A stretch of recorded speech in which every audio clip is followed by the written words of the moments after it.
ಒಂದು ಎಪಿಸೋಡ್ನಲ್ಲಿ egg curry ಯಾವ ರೀತಿ ಮಾಡೋದು ಅಂತ ನೋಡ್ಕೊಂಡು ಬರೋಣ. ತುಂಬಾನೇ ಸುಲಭವಾಗಿ ತೋರಿಸ್ತೀನಿ ನೋಡಿ. ಎಗ್ ಕರಿ ಮಾಡಲಿಕ್ಕೆ ಒಂದು ಅರ್ಧ ಹಿಡಿಯಾಗುವಷ್ಟು ಕೊತ್ತಂಬರಿ ಸೊಪ್ಪು, 2 ಇಂಚ್ ಚಕ್ಕೆ, ಒಂದು 2 ಲವಂಗ, ಒಂದು 5-6 ಕಾಳು ಮೆಣಸು, ಒಂದು ಅರ್ಧ ಸ್ಪೂನ್ ಆಗುವಷ್ಟು ಸೋಂಪು, ಹಾಗೆಯೇ ಒಂದು 2 ಈರುಳ್ಳಿ, 1 ಗೆಡ್ಡೆ ಆಗುವಷ್ಟು ಬೆಳ್ಳುಳ್ಳಿ, 1 ಇಂಚ್ ಆಗುವಷ್ಟು ಶುಂಠಿನ ತೊಗೊಂಡಿದ್ದೀನಿ. ಇದನ್ನೆಲ್ಲ ನಾವು ಜಾರ್ ಒಳಗಡೆ ಹಾಕ್ಕೊಂಡು ಎಷ್ಟು ಬೇಕೋ ಅಷ್ಟು ನೀರು ಹಾಕಿ ಗ್ರೈಂಡ್ ಮಾಡ್ಕೊಂಡು ಬರೋಣ. ನೋಡಿ, ಮಸಾಲ ಇವಾಗ ರೆಡಿ ಆಯಿತು.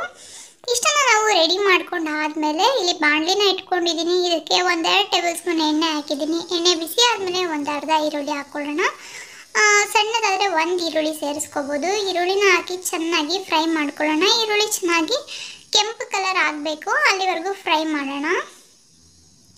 ಈರುಳ್ಳಿ ಈಗ ಫ್ರೈ ಆಯಿತು. ನಾವು ಆಗಲೇ ಏನು ಗ್ರೈಂಡ್ ಮಾಡಿಟ್ಟಿದ್ವಲ್ಲ ಮಸಾಲ, ಅದನ್ನು ಸೇರಿಸ್ಕೊಂಡು ಚೆನ್ನಾಗಿ ಫ್ರೈ ಮಾಡ್ಕೋಬೇಕು. ನೀವೆಷ್ಟು ಚೆನ್ನಾಗಿ ಮಸಾಲ ಫ್ರೈ ಮಾಡ್ತಿರೋ ರುಚಿ ಹಂಗೆ ಬರುತ್ತೆ. ಇದಕ್ಕೆ ಒಂದು ಅರ್ಧ ಸ್ಪೂನ್ ಅರಿಶಿನ, ಹಾಗೆ 1 ಸ್ಪೂನ್ ಆಗೋಷ್ಟು ಖಾರದ ಪುಡಿ ಇಷ್ಟೇ ಹಾಕೊಳ್ಳೋದು. ರುಚಿಗೆ ತಕ್ಕಷ್ಟು ಉಪ್ಪನ್ನ ಹಾಕ್ಕೊಂಡು ಈ ಗ್ರೇವಿನ ಚೆನ್ನಾಗಿ ಕಲರ್ ಚೇಂಜ್ ಆಗಿ ಇದರಲ್ಲಿ ಎಣ್ಣೆ ಬಿಡಬೇಕು, ಅಲ್ಲಿವರೆಗೂ ನಾವು ಫ್ರೈ ಮಾಡ್ಕೋಬೇಕಾಗುತ್ತೆ. ನೋಡ್ತಾ ಇದ್ದೀರಾ ಅಲ್ವಾ ಗ್ರೇವಿ ಎಷ್ಟು ಚೆನ್ನಾಗಾಯಿತು ಅಂತ ಹೇಳ್ಬಿಟ್ಟು.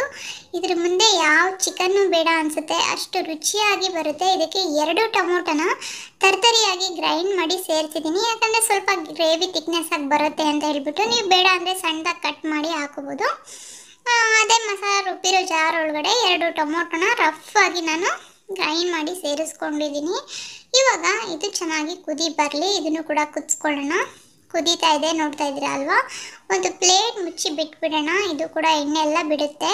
ಈ ರೀತಿ ಎಣ್ಣೆ ಎಲ್ಲ ಬಿಟ್ಟ ಮೇಲೆ ನಾವು ನಮಗೆ ಯಾವ ಕನ್ಸಿಸ್ಟೆನ್ಸಿಗೆ ನೀರು ಬೇಕೋ ಆಮೇಲೆ ನೋಡಿ ಹಾಕೋಬೇಕು. ಮುಂಚೆನೇ ಹಾಕ್ಬಿಟ್ರೆ ನೀರು ಒಂದು ಕಡೆ, ಗ್ರೇವಿ ಒಂದು ಕಡೆ, ಆ ರೀತಿ ಆಗಿಬಿಡುತ್ತೆ. ಈಗ ನಿಮಗೆ ಯಾವ ಕನ್ಸಿಸ್ಟೆನ್ಸಿಗೆ ನೀರು ಬೇಕೋ ಆ ಕನ್ಸಿಸ್ಟೆನ್ಸಿಗೆ ನೀರನ್ನು ಸೇರಿಸ್ಕೊಳ್ಳಿ.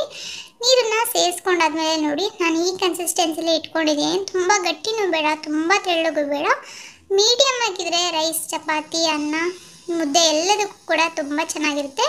ಇದೊಂದು ಕುದಿ ಬಂದಮೇಲೆ ನಾನಿಲ್ಲಿ ಒಂದು 3 ಮೊಟ್ಟೆಗಳನ್ನ ಈ ರೀತಿ ಸೆಂಟ್ರಲ್ಲಿ ಕಟ್ ಮಾಡಿ ಸೇರಿಸ್ತಾ ಇದ್ದೀನಿ. ನೀವು ಮೊಟ್ಟೆಗಳು ನಿಮ್ಗೆ ಬೇಕಾದಷ್ಟು ಹಾಕೋಬೋದು.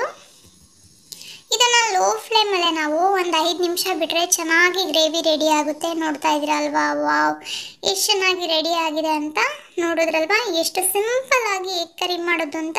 ಇವತ್ತಿನ ಈ ವಿಡಿಯೋ ನಿಮಗೆ ಇಷ್ಟ ಆಗಿದ್ರೆ ಲೈಕ್ ಮಾಡಿ, ಶೇರ್ ಮಾಡಿ, ಹಾಗೆ ಸಬ್ಸ್ಕ್ರೈಬ್ ಆಗಿ. ಮತ್ತೆ ನಾಳೆ ಸಿಗೋಣ ಒಂದು ಹೊಸ ವಿಡಿಯೋ ಜೊತೆ.